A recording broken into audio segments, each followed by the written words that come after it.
Live. All right, so I put a vote like last time uh, on the kind of topics people are interested in, and I think one of the highest ones was composition, and also it's the topic we didn't get to for the first meetup we had. So uh, this time we're gonna just focus on composition for this whole session. Um, Composition is like a really It's a really huge topic. It covers basically everything.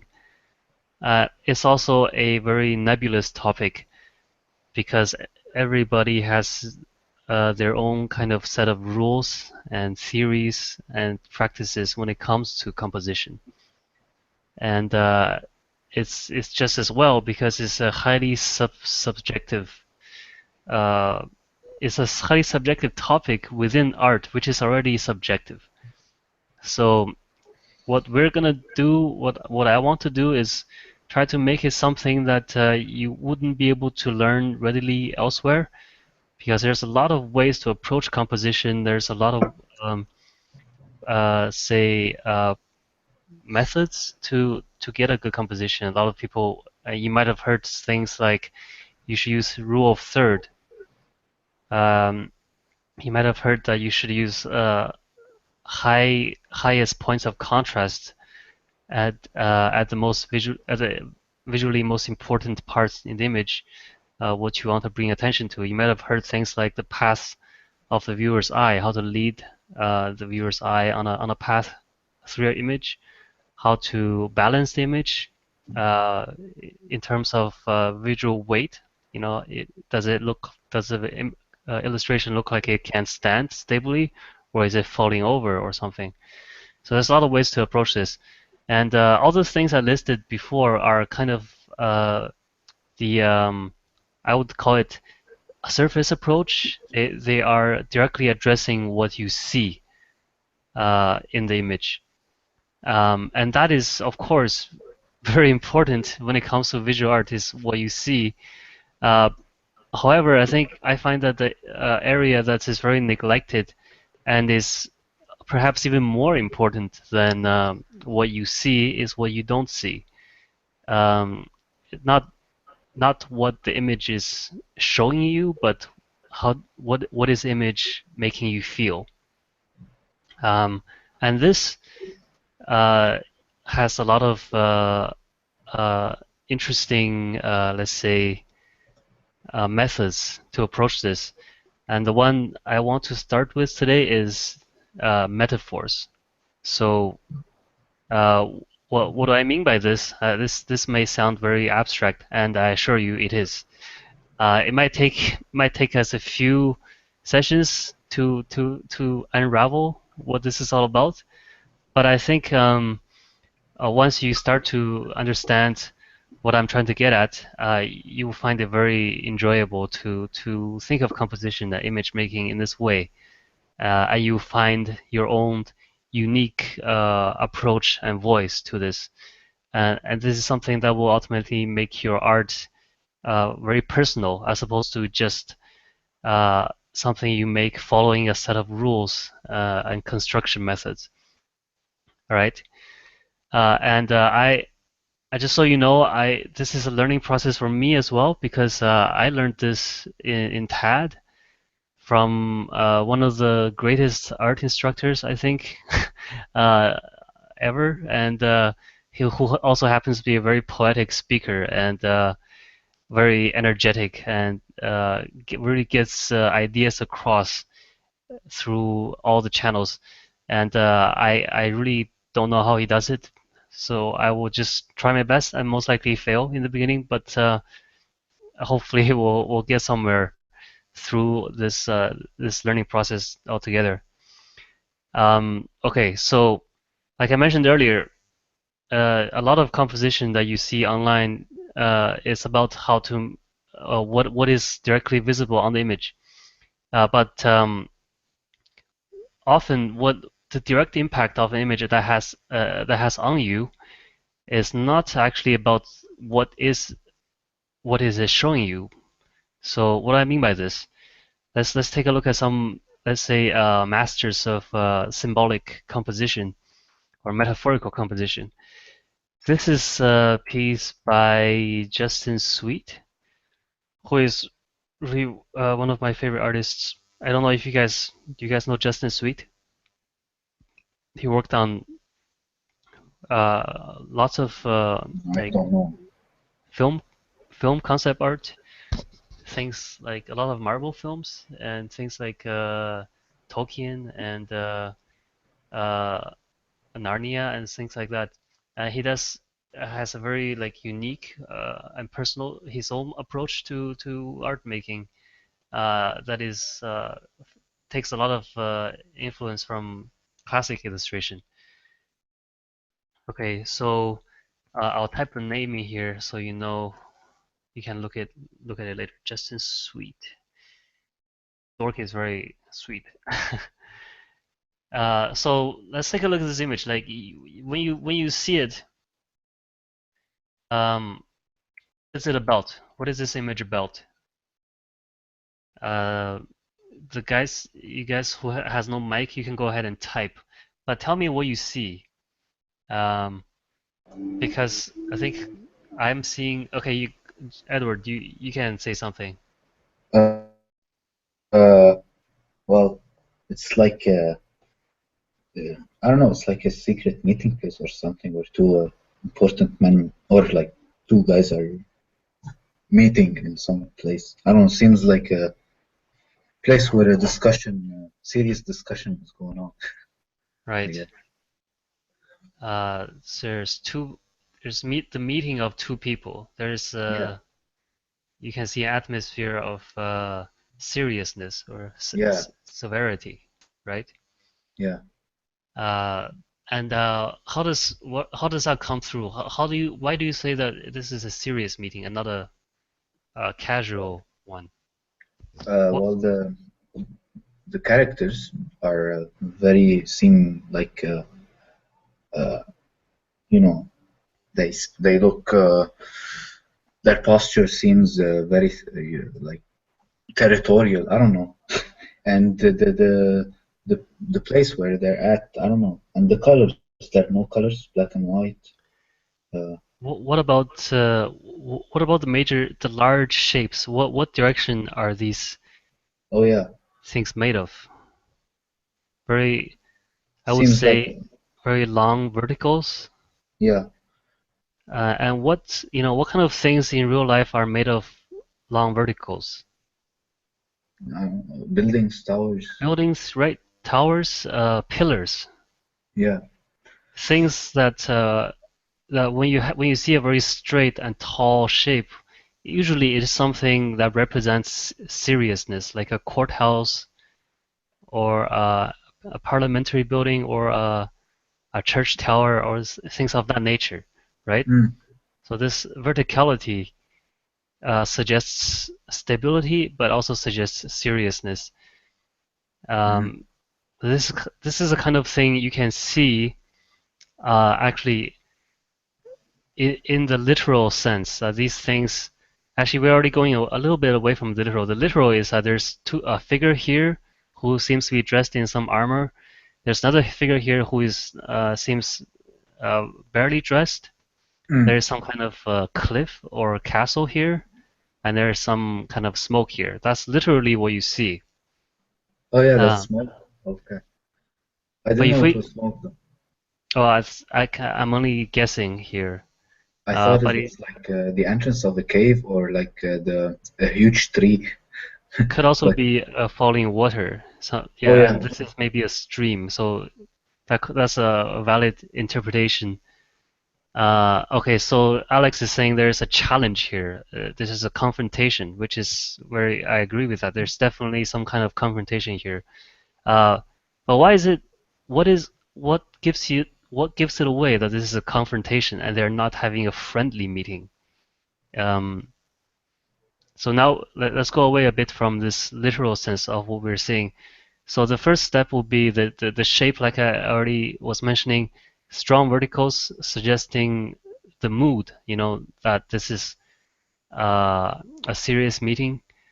Um, and also like the distance that they have between each other is The very right. safe There's in a terms of how much damage the other can inflict on the other and stuff. there's a distance Yeah. suggesting that they are not very friendly to each other. Uh, Also, I would if you look at the image smaller, there is a divide. There's a literal divide here. There's something that goes right through the middle of them that cuts them off from each other. There's a say there's a dark area here Mm, surrounding one character. There's another dark area surrounding the other character, and in the middle is a huge gap. So they are visually divided.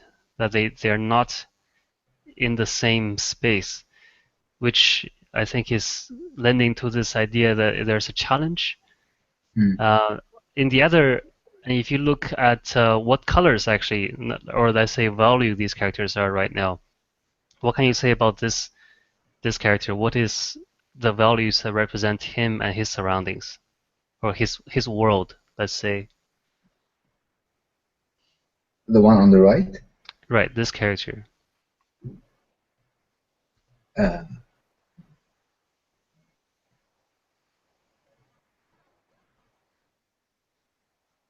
yeah, he looks like well, he looks richer than the guy on the left. Richer. He looks in a more He okay, I don't so know. the literally he's bulkier. He is bigger in his form than the other character. Um, Uh, and then yeah, Alex true. is saying something where, right, he is made of a light. His face is light. Yes, his body is his this side of his body is mostly light, and he's surrounded by darkness. Actually, he's looking into darkness Mm, here. So this could suggest if this dark parts here actually this dark parts if we just look at it by itself, uh, we can't actually tell what it is. It is not actually depicted as either clearly as rocks or stones or trees or anything. So mm, I would say the purpose here is metaphorical, that he's looking into darkness. This is his mindset. His head is in a dark space. mm, And also behind him is emptiness. So it seems like there's nothing supporting him from behind either. So he's looking into darkness with no support. This is a character who is facing like unprecedented challenge, something that could destroy him, for example. And then this character is actually the direct opposite in terms of the value. His face is in darkness. The front side of his body is totally dark, and he's surrounded by light. So maybe mm, he would be in terms of the values. These characters are opposites. And also, literally he is naked, whereas he is dressed. So this is a suggestion that they are totally in opposite mindsets, and this is a direct conflict in every way that we can imagine. He's also he's backed by this rock. He has his back to something. So in all these details, all these shapes, which by themselves, if we just isolate any area of this image, um, it actually is not very literal at all. There's nothing here. We don't know what this is. Um, I mean, you could easily render this piece as a cliff, but that's not. It's actually really great for us that he didn't do that because now we can see the intention behind what he's trying to show. That there's symbols here. Having the values being totally opposite between them, having one character being surrounded by environment, having the other one being totally exposed, one dressed, one undressed. One is wholly visible, one is obscured. This is all symbols that's trying to tell us what the characters are feeling inside. Um, and if we keep going actually even more back, and this is a great exercise for you to do, which this will be part of your homework, is to look at your favorite images or the images that instantly capture your attention, especially those that captured you before you've understood what you're looking at. Um, One way that's really useful is to squint your eyes so you don't see the details. And to facilitate this, a trick we can use is to actually just put a Gaussian blur on the image. Okay, tell me what you see when you look at this. If you just forget, let's do this trick. Let's flip the image and so you kind of temporarily get disoriented and you don't know what this is anymore. And then we flip it back. Now, what do you see? What is this shape on the page? Like if you're looking at this from very far away, what are you actually looking at? Well, Um, it's any guesses? Anyone well. care to venture something? Uh, I mean, I don't know. There's like some a big mass of black that's being Oh split in no, half. don't tell me literally what it is, but what does Oh, it okay. look like? Oh, okay. Cool. Like, I don't know, bottle, A what? like a jug Hmm. or something. Okay. Let me let me suggest to you what I see. Now, of course, you don't have to see the same thing. This is only how I feel, and that's one of the difficulties, but also the beauties of this kind of thing is that it's so subjective that anyone can see anything. Hmm. Um, but let me show you what I think the artist is trying to get at, Heart. Oh, cool. right? I think there is the symbol I see here is clearly that this is a heart that is split in two. There's a huge gap in here, like a gash, could be from a wound or a kind of emptiness in it.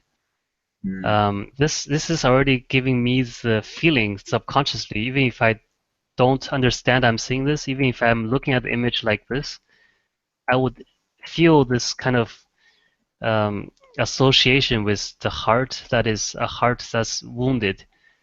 And and if I was to guess what's going on here, I would be thinking maybe these are brothers Hmm.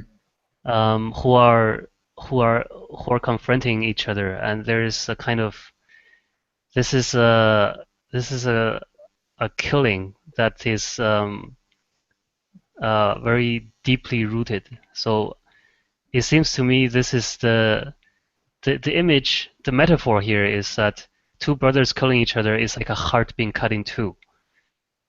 Hmm. Um, so this is an exercise. I'm going to write that down.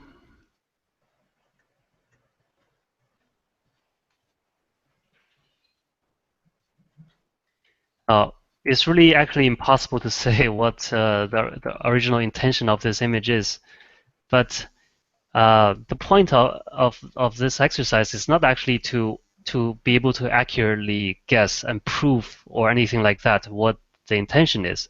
All it is that for us to see that it is possible to make an image with this kind of a metaphor, Hmm. uh, to be able to think of this metaphor and to show it in the visuals, uh, you know, on the paper what your this bigger picture is, this unseen picture that's not in any of the details. That this metaphor can only be understood if you have all the details arranged to support it.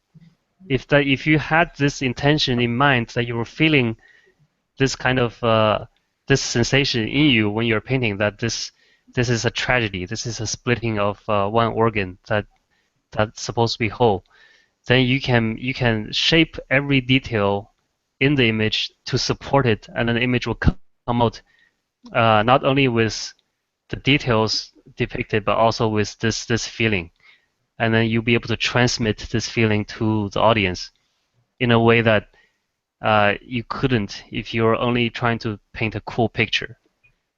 Um, and that's the whole point, I think.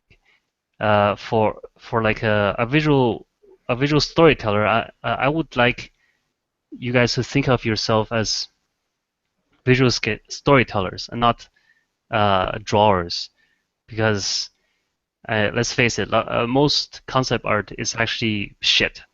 Mm. It's just it's very surface oriented. Uh, I think many people are only thinking of how to make something look cool. Like I'll have an orc here who has really sweet armor and a cape, and there's a nice castle in the background, and then some smoke because it makes it look like war. Thinking that way from the details, starting from the details, and not going very far beyond it, will will only give you will only give you a collection of details. It will not give you a strong, emotional, impactful image. And I think ultimately, what people are interested in, what they want to experience, is impact. It's not cool details. Okay, so Sherry's asking a question. What if you don't have a story? Um, that's a that's a fair question. I think it's not absolutely necessary that you think of a whole story before you start painting. Like you don't have to actually write the whole story in your mind and then start to draw that story on paper like you're tracing a photo. Um, I find that well, I suggest you go look at Ian McCaig. He has given interviews and also written paragraphs in his book about how he goes about creating images. And what he calls his process is dreaming on paper. So, and this is an exercise we'll also get to in the future sessions on this topic on composition. You don't create something in your mind and then draw it. Actually, it's kind of the opposite. This this this way of working, creating very emotionally impactful imagery, actually comes from your heart. It comes from the subconscious.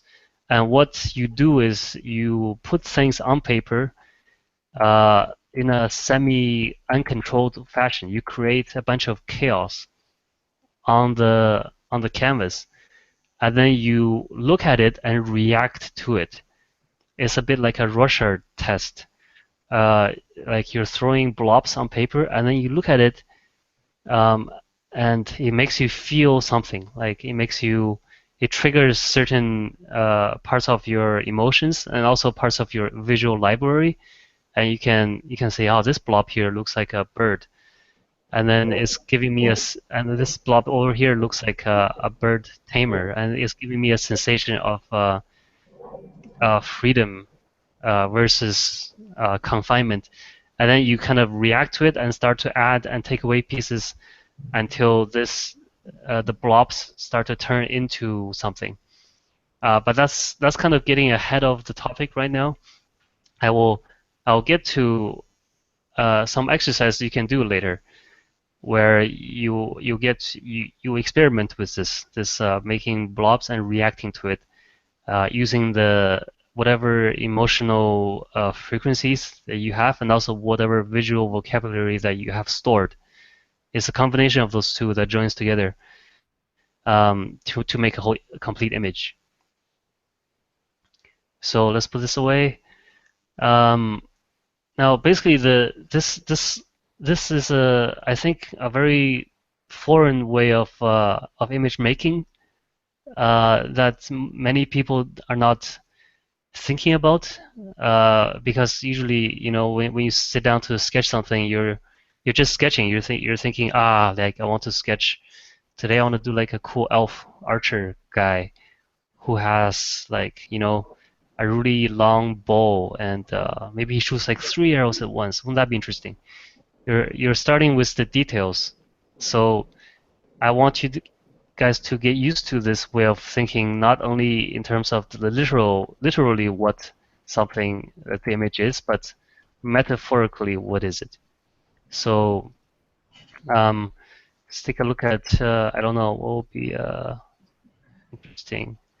I saw a really cool one I had prepared, but I can't find it now. Uh, what about this? Let's just do this exercise a few more times. Cool. This is another one by Justin Sweet. So tell me what you see. You can switch it back and forth between. When it's flu or when it's like clear? Uh, no, I think clearly. I don't need you to do the literal thing because we can. It's pretty obvious. There's a adventurer barbarian type guy with a hammer, and there's a Yeah. undead demon type guy, Oh yeah. and there's some So, rocks. That's pretty obvious what literally this is. yeah, Well, but like I'd like what's to he's get your holding? guys' interpretation. Each of you, I want to see your reaction to this. What is it? What is the symbol that the illustrator is trying to create? The metaphor. If you can make a sentence like we did earlier, like two birds Oh, with two it's like one heart being cut in two. What is this? Is the one sentence, the more metaphorical sentence that captures this image? Yeah, I can see also a hand.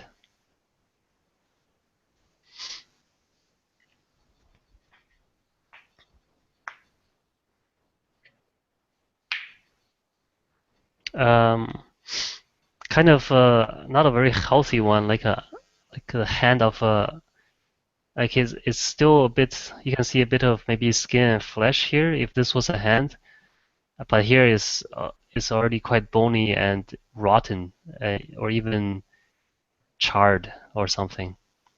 Like mm, it's been burnt to a crisp, maybe.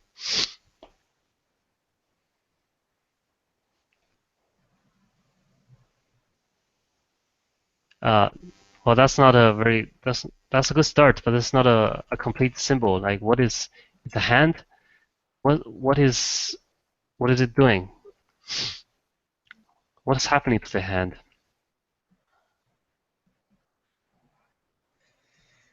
it's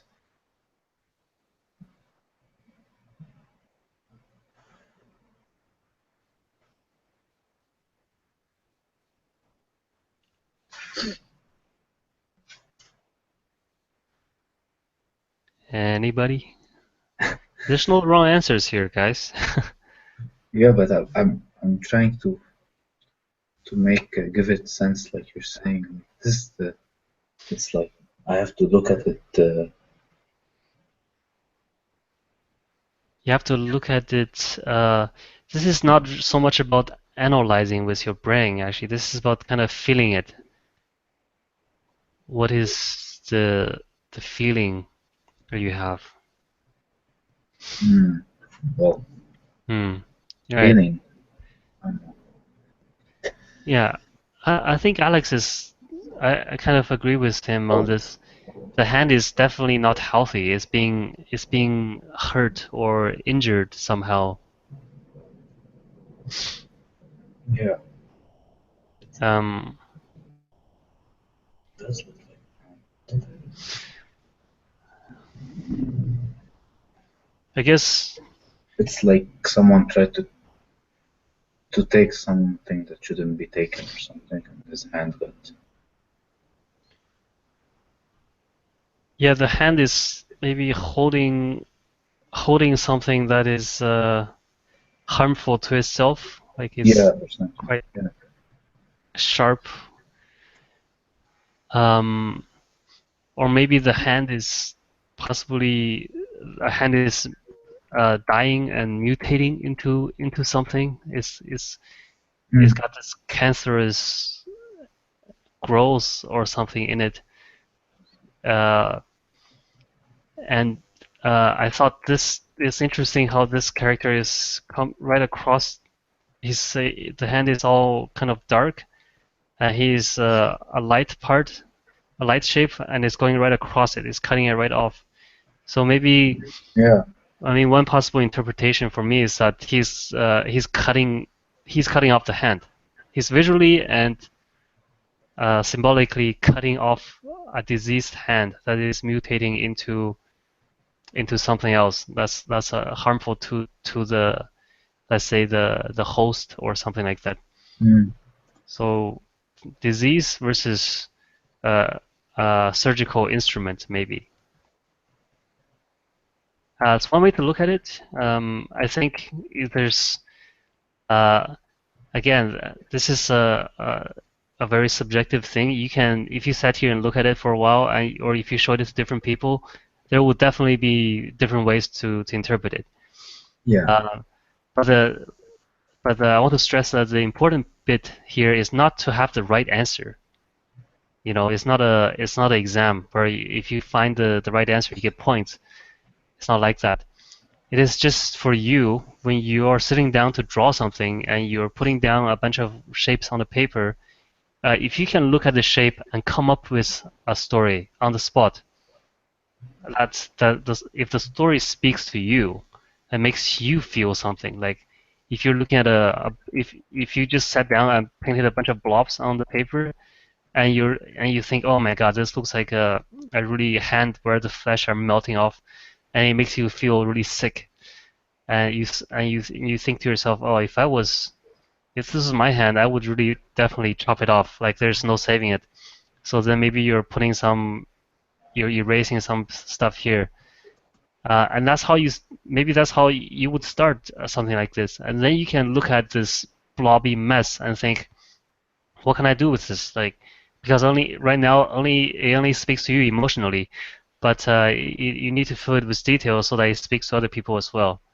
And then Mm. you can maybe develop this blob white shape into a hero, and then this dark shape into a monster. And then whatever else here, it could be trees, it could be spheres or spears, or it could be other, corpses, or this could be the skeleton of a huge animal. It could actually, once you find a symbol out of a blob, you can turn the blob into almost anything, as long as it's whatever, like at that point, is whatever is in your visual vocabulary.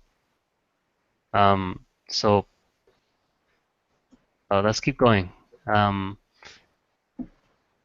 there's a lot of cool things you can do once you start to think of your everything on the screen, everything on your canvas is a symbol, it's a potential symbol. And if it's not a symbol, if it's only literally what it is, then it's not a story, therefore it's not a good image. Um, because only stories give emotions, and images only give visual stimulation, and visual stimulation doesn't last very long, but emotional impact does. So here is something with a snow witch. Um, I feel like this is probably fairly straightforward. You can see there's a castle in the back, or it's a some kind of ice castle, and Snow Witch is in the foreground. She looks, she pretty much has the same shape as this castle in the back. In fact, they are starting to blend together. Like if you look Mm. at this here, actually, you couldn't even tell that there is a person. Um, so it seems the metaphor here might be that she's becoming a part of this ice world. this ice architecture, that she's not so human anymore. Actually, the only human part is her head. Her body is not even there. It's becoming part of the Mm. world, and here her body is kind of a emptiness, like a entrance to a cave. Um, so I guess that's what I'm feeling, that she's losing her humanity to to this world of coldness. Um, all the tones here are kind of very similar in value, all blending together. There's not much difference. And then the interesting bit here is this boy is kind of similar in size and in shape and almost in value to this whole. It's almost like he is kind of a piece of puzzle that wants to fit in here. So I don't know what the story is, but I would uh, I would guess, or if I was writing the story, I would be trying to get the reader to think that he is something that will fill in this void and maybe make her whole or redeem her humanity. Um, so if you're, for example, if you're not thinking of anything like this and you're trying to draw an illustration of a snow queen, I think most of the time what we're being taught in like entertainment illustration is make something, if something is your main subject, then make it very stark, make it very standing out and solid so that people see it, make it dramatic, give it special effects and rim lights. And this is totally not happening here with this Snow Queen. Mm. It's kind of the opposite. He's using similar values and colors. Edges are blurred.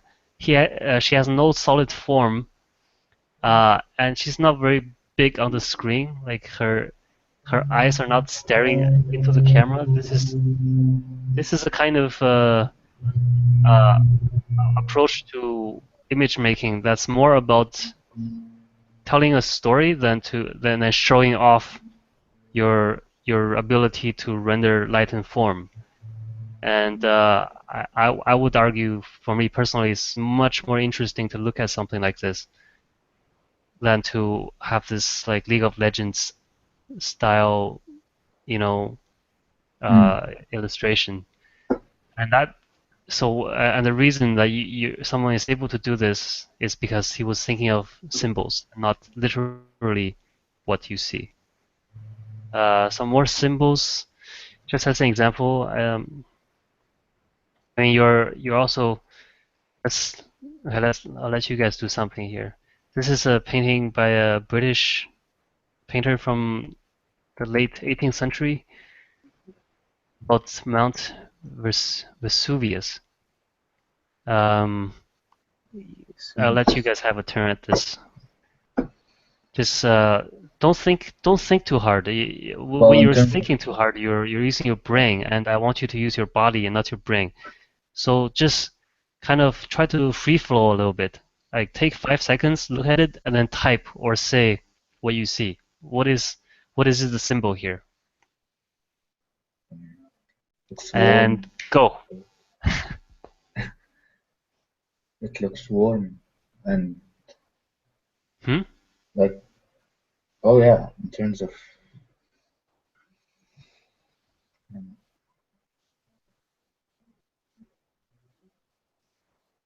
uh, Don't think too like hard. feels like an eruption or in the Well, I don't know. Uh, that's what it literally is. yeah, but uh, like you can feel the darkness even though it's something that has lots of light because it's surrounded by lots of darkness, which makes it uh, I don't know, gives it this weird feeling. How Now, to? some try to find a symbol. What is something else that is typically light surrounded by a lot of darkness? Candles? Right. Now you're talking. That's a symbol. Right. Okay. This is the kind of thing I would like you to think about. Hmm. Drastic change. What is don't give me the abstraction. Give me the metaphor. What is something that you know of, that everyone knows of, that represents drastic change? Like before when Edward was saying, it looks like something that's light in a lot of darkness. It's better if you say it looks like a candle in a dark room, because that's a symbol you can work with. Hmm. The more the more concrete actually you can make your symbol, the better it is. There's a bit of an irony here. Hmm. Um, okay, that's good. That's a gate to where?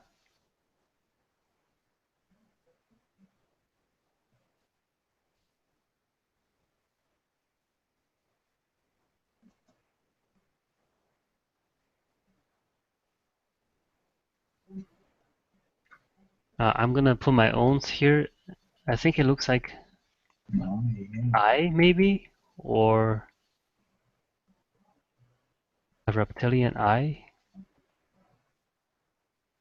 Like the Eye of Sauron.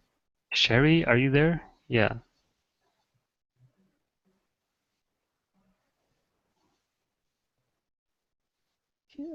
Keep going with your own idea.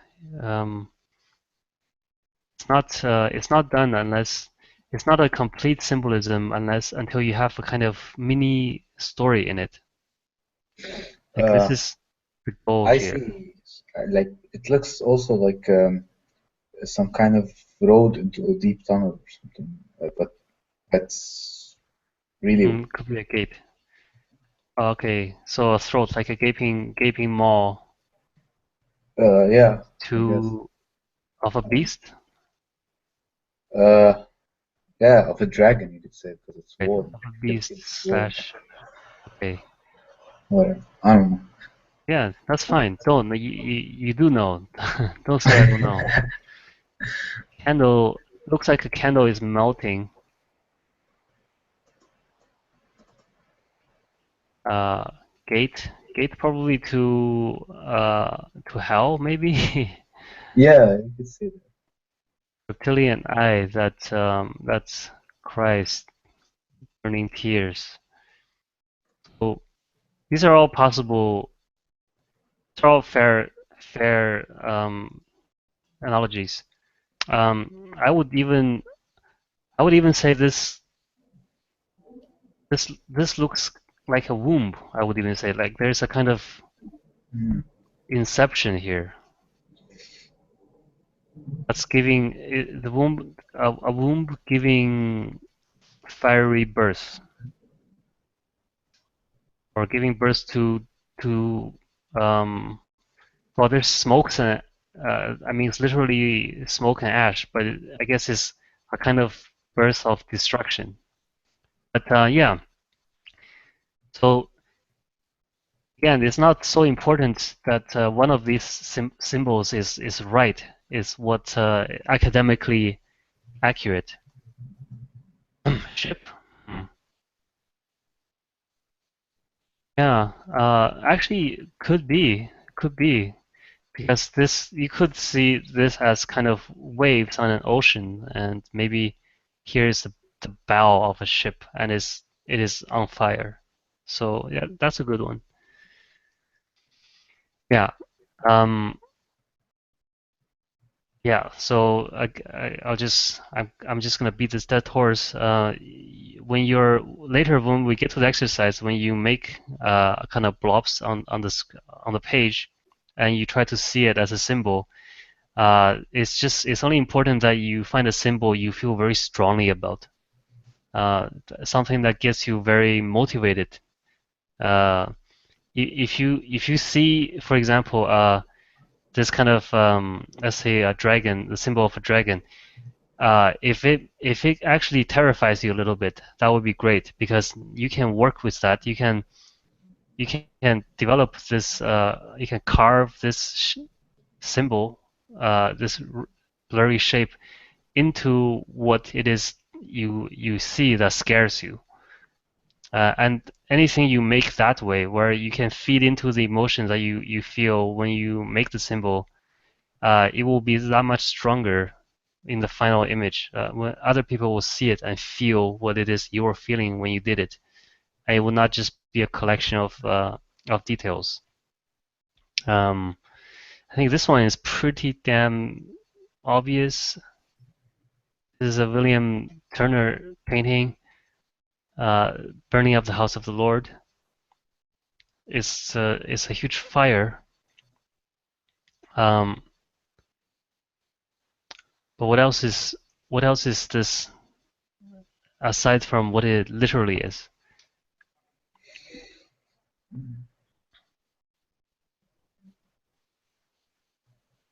It feels to me like it's a kind of tree or a bush or a flower or like a actually this looks a lot like a wing, like a you can almost see a bird in here, like a very kind of heroic looking bird that's rising out of fire. And from what I hear, the painter is actually quite a religious person. So Maybe a you cross or you something. could well you could guess that since this is the image of a burning church, literally, maybe he's saying that the fire is a phoenix, and that even though this is fire is destruction, it is also the birth of something greater than the ashes. So, and also this looks like a torch. Like the torch represents hope and continuation of effort. It's like this is why the Olympics uses a torch as a symbol of its lineage. You see a person on fire. Where is? Yeah, me too. Okay. Where is the The head is like on the top. And this here? is the head, yeah. Ah. The head does look Okay, good. actually, there's a cross. There's obviously a cross here. So strong horizontal and strong vertical. So that will be, yeah, that will be a fairly um, I mean, obvious thing he might do is to show a cross for painting involving a church as well.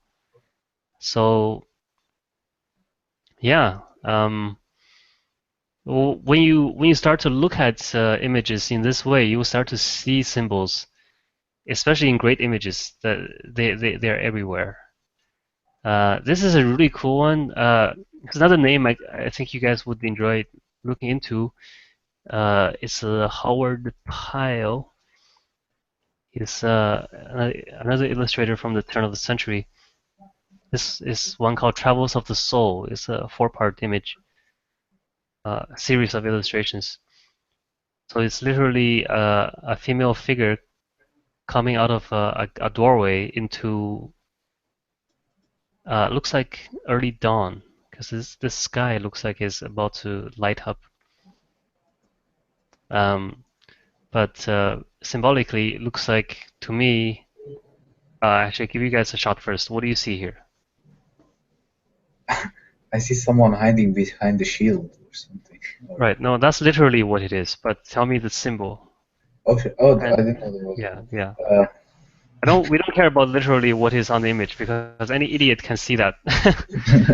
We're trying to go for one step deeper and see the symbol and the emotion that's supposed to be associated with it. uh,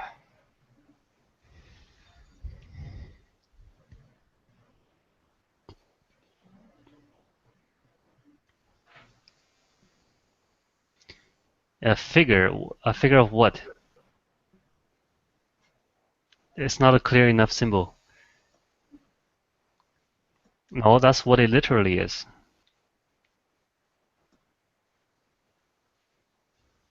Maybe this will help.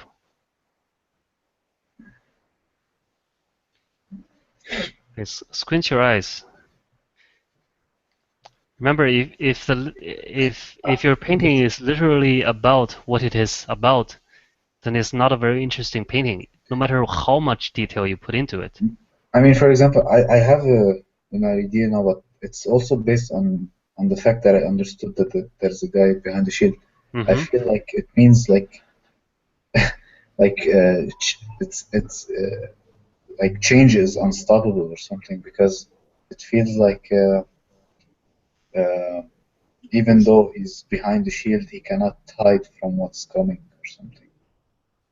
Ah, he's being lit by this light, even though he's He's trying to hide trying to from hide it. in shadows. Okay. Yeah. Okay, so I think what I'm seeing here is like this is like a fire, doesn't it? Does it look like a fire? Like Uh, a flame that's a twirling flame that's coming out of something. There's a barrier. I don't know. Maybe it's like a fire coming out of an oven or the opening of a stove. hmm. And it's bursting into a dark place and lighting it up. That's what I see. There's a fire here, uh, and it might work with the symbol, the story as well, because the story is about uh, the the various stages of a soul that travels through life, and this is the first stage. And fire represents creation, um, knowledge, learning, and all these things. And this square here is a bit is in stark contrast to the shape of the curvy shape of the fire. So it's like a box. I mean, a box is literally usually a barrier or container. So this is a fire that is not contained. Uh, that's what I'm seeing here. But the whole image, the whole series makes a really interesting story. Okay, so I think the silhouettes in the background on the right looks like a mother and a child somehow. The silhouette, here. Okay.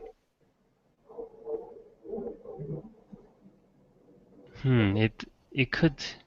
Yeah, this is like the figure of a woman and a child maybe.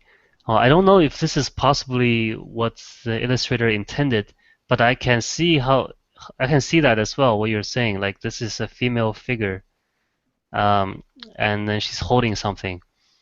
That would also be a really appropriate symbol to use for this image. Again, this is the first stage of the travel of the soul, and birth, childhood is also like a powerful symbol for how we start off, like the beginning stages of the development of a human soul. So if you can definitely work with that symbol, and that's the important part. If you find a symbol you can work with, and that's all you need. Um, Something else here. I think we're about to get to wrap this up because now uh, a lot of this is just practice and experience. Here's another one from Justin. Is something like Conan, I think. He's got a woman in his lap here. Um, I And guess here is I don't know if there's very deep imagery symbolism, but at least what I can get is that he's he doesn't have he's very conflicted. There's no part on him that's clear. It's all very squashed up and a mixture of light and dark all the time, everywhere. Even places that should be fairly clear according to the if you just consider the lighting, why is his chest so messed up here? And then the woman is completely free of detail, almost like his ridiculously free of detail.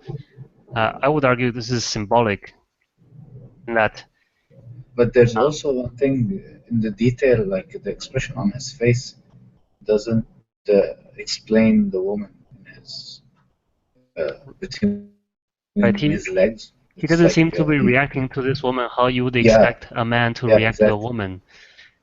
So that's a He's good like thinking about something or something. so so maybe this woman is not physical at all. That she's something that he's conjured up in his subconscious that Subconscious. it represents a feeling that he has. Mm, Oh, maybe it's like his lost innocence or his lost love, uh, or the peace that he fights for, or something like that. And it's in his body, it's in his crotch, and that's it. He's a man. He's like the penultimate male figure, so to speak. Uh, so maybe this is the kind of uh, like a symbol that what's actually important, what is at his core, is not this this destruction and slaughter. That actually, at his core, he is mm, about saving life and um, finding, I know, peace or life or something like that. mm, And of course, the light and dark symbol is really obvious. He's all dark here, but a big patch of light that hangs on him. Like also like kind of she looks like a baggage, right? Like he carries a mm. baggage with him, or Yeah. something like that. So yeah. Also, she's kind of like you said. That's a good point that or Sherry brings up. She's really hard to see. You don't see her. And that's a cool symbol to use if you're doing illustration like this, because this idea that of innocence and femininity doesn't figure largely in Conan's story. Like on the surface, it's all about killing and monsters and treasure Yeah. and big ass swords and biceps.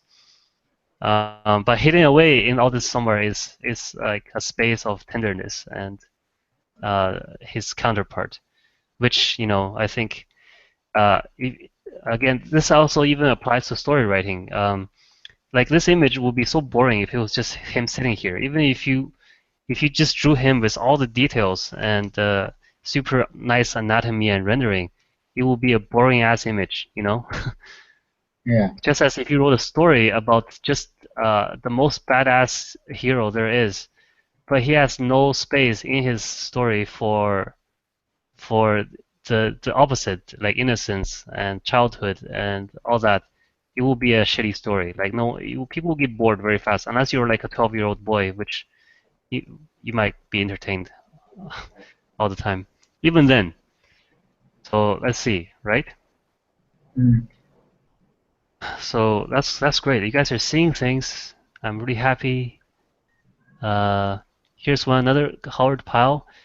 This is interesting. It's called "So the Treasure Was Divided," and so it looks like a bunch of pirates and that are huddled around in a ring on the beach somewhere, and there's some bags of presumably gold and stuff, and they're gesturing towards each other. Um, I guess it's probably after a battle they raided Mm. some people somewhere, a ship perhaps, and now they're divvying up the loot, and that's what the name is telling us is the treasure was divided. Um, but what is it? What this is looking like? This is maybe a tricky one, but I would like to hear your guys' interpretation. Uh, I see that. I, I don't know if that's an interpretation, but I can feel like the guy who drew the picture, they used red, and Yeah, this red, this red shows suffering, and blood and you pain, know, right? yeah, and the effect, like it shows like they were bleeding from Like the back. they're wounded. Actually, Yeah, the whole shape is like a huge gashing wound, perhaps. yeah, Um, and this fleshy is curious how empty all this is. It's gray and gray, but here yeah, is colors. This is and it's skin tone. This looks like skin to me. It looks Yeah, like it feels like they are in a safe place right now, but they were really, especially the name also helps because it kind of it looks to me like it's a bleeding body part or a corpse or something that's mm, is still freshly wounded. mm. Um, and even maybe that's enough, you know. And these things jutting out, maybe they're like bones sticking out or fingers. You know, if this was an arm, maybe they're like these clutching fingers or pieces of ribs or something like that. Um, so that's a kind of interesting analogy, you know, because they appear to be the victors and they've gotten all this treasure, but they don't look victorious. Not, it looks like there is this They guy is don't look like bowling. victorious. They look like the survivors They of look like something. survivors. Yeah. They look defeated and wounded.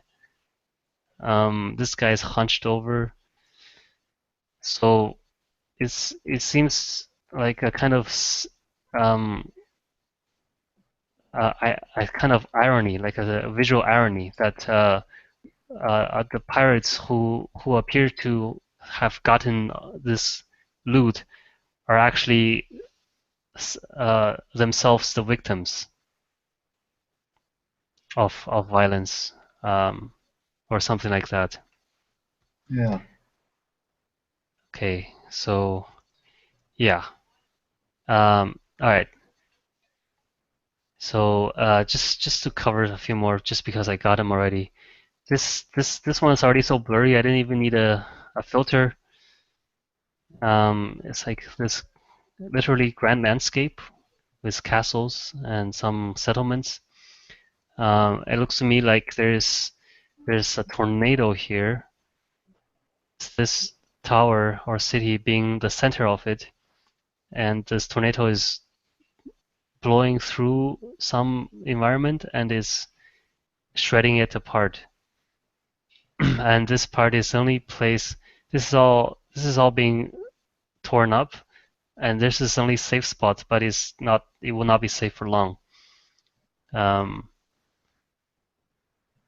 So maybe that's the story here, that these are settlers and this is a city-state, and the story may be that the city-state is expanding its territory and conquering and destroying everything in its path. Mm, Um, here's a really cool, this I really love this image by Howard Pyle. It's it seems to be a ship, a large galleon that's being evacuated from. It's people getting off, getting onto boats, and they're riding away. um, and there's sometimes you don't have to go so high level with your symbols. There's certain symbolisms that actually is a bit closer to the literal end of the scale. So a setting sun is something fading, right?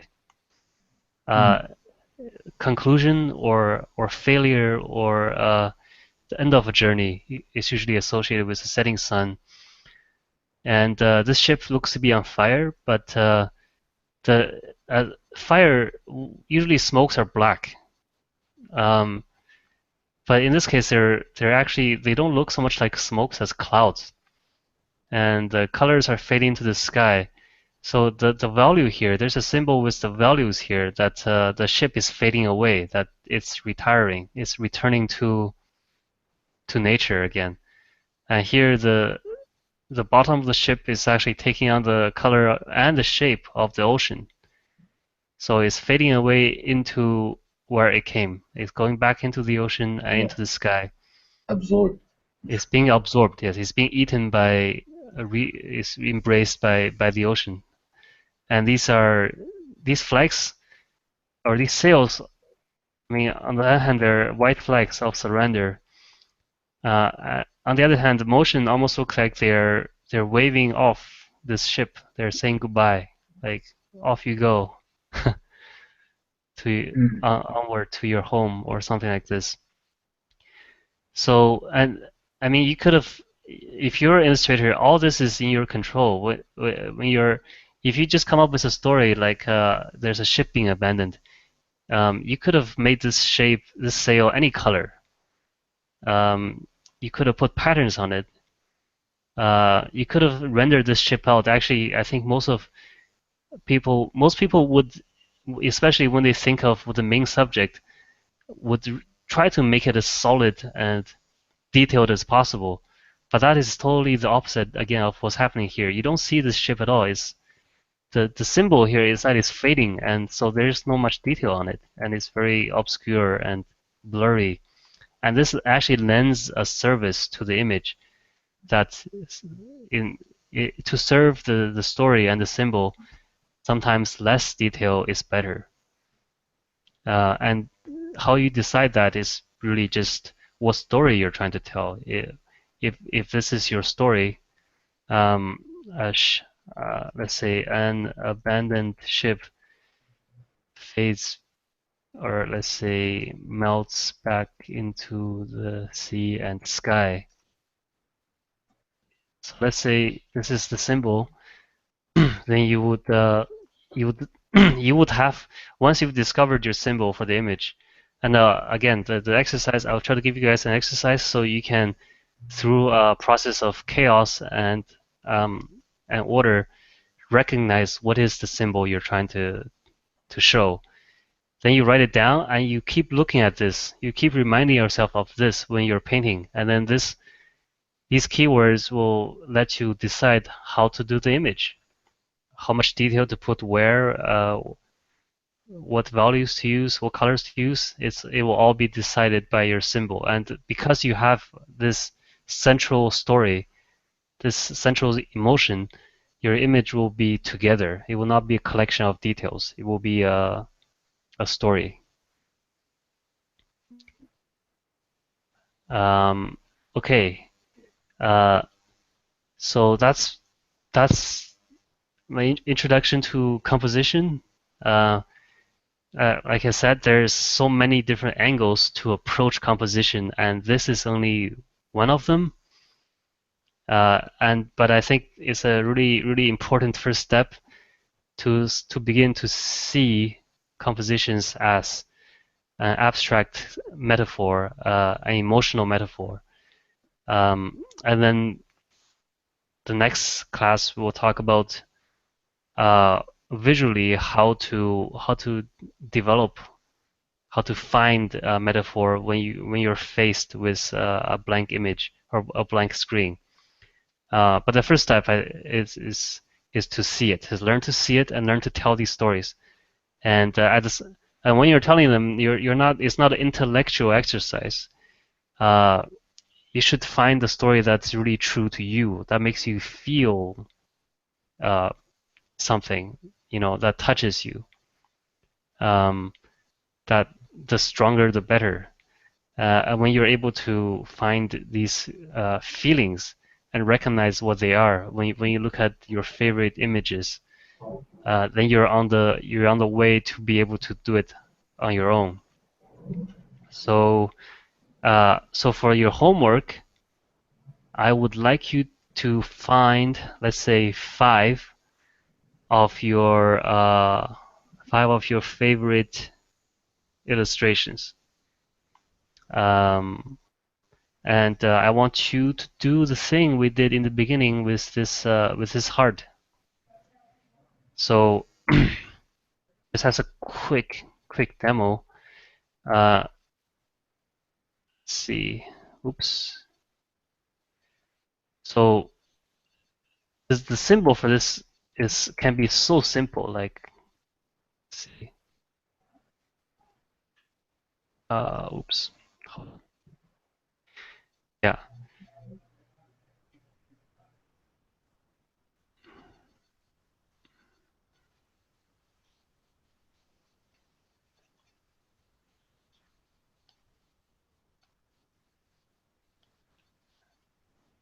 yeah. I think this is pretty much all is needed to capture the overall overarching symbol for this whole image. It's a heart with a gash, Mm. and it requires no detail. In fact, the less detail, the better, because more detail obscures symbol. Um, and if you look at a lot of if you look at any kind of impressionist or abstract, uh, even let's say I don't want to say the dirty word, but modern art. Sometimes modern art we think of as just bullshit, like get rich quick schemes. You know, you have just a bunch of squares on a page and it's worth millions of dollars. But actually, sometimes there is very effective use of symbols in there. And what is abstract art is basically just if we only stop at the symbolic stage, if we just find a strong emotion that can be represented as some abstract shapes, and we don't turn it into anything literal, then it's modern art. And if we take that same symbol and then develop it into a kind of shape that has details from the modern uh, like society, that's something people recognize, like orcs and castles, then it becomes, say, illustration or concept art. Um, but they're kind of united by this root of being based on strong symbolism. So yeah, find five of your favorite images, uh, look at it, and try to figure out what is the emotion uh, that is trying to be told here. What is the emotion and what is the story? And I would like that you can write such a sentence for this for your favorite images. Something like this for this illustration. Two brothers killing each other is like one heart being cut in two, and then the symbol is just a very very simple heart and a gash. So find the image, look at it, figure out what's the symbol, write down the metaphor, and then do uh, do a doodle like this. Um, and this doodle is it should look visually similar to the image, and it should basically represent this uh, at least the major features of this, the heart cut in two, for example. Um, do this, and the next time we'll take it further and try to do the reverse the process, which is now we're just studying, but later we'll be creating how to come up with a symbol like this, and then make it into an image. All right. So you got any questions? Uh, I'm good.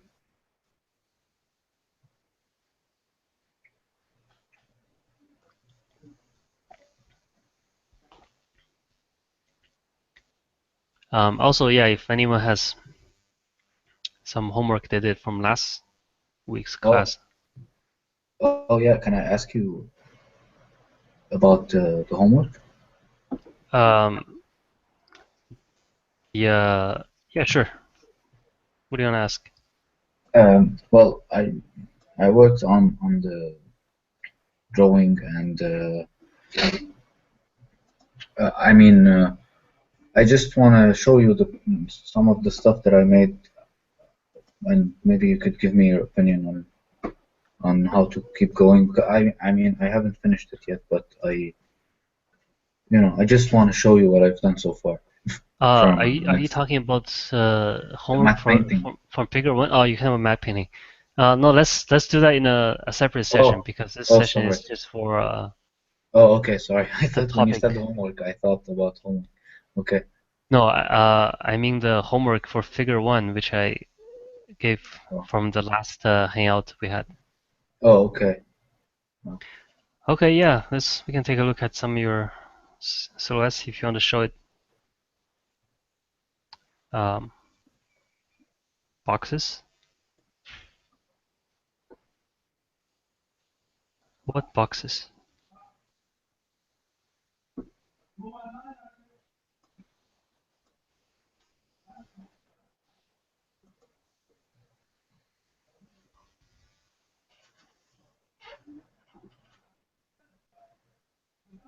Okay, trouble with proportion. That's not unexpected. That's probably a pretty normal part of the process. Uh, if you want, you can load up your images in Photoshop. Oh no, we haven't. I haven't really assigned homework for this box for the figure construction yet. We were only doing figure shapes, um, but figure construction will be next.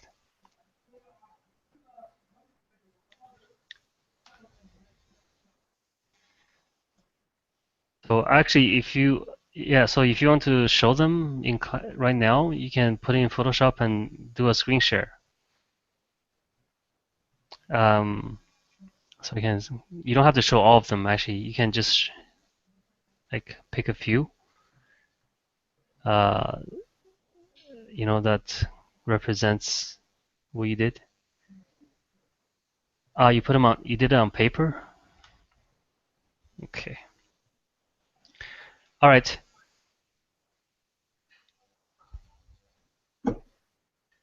I'm gonna stop this live session now because that's the class.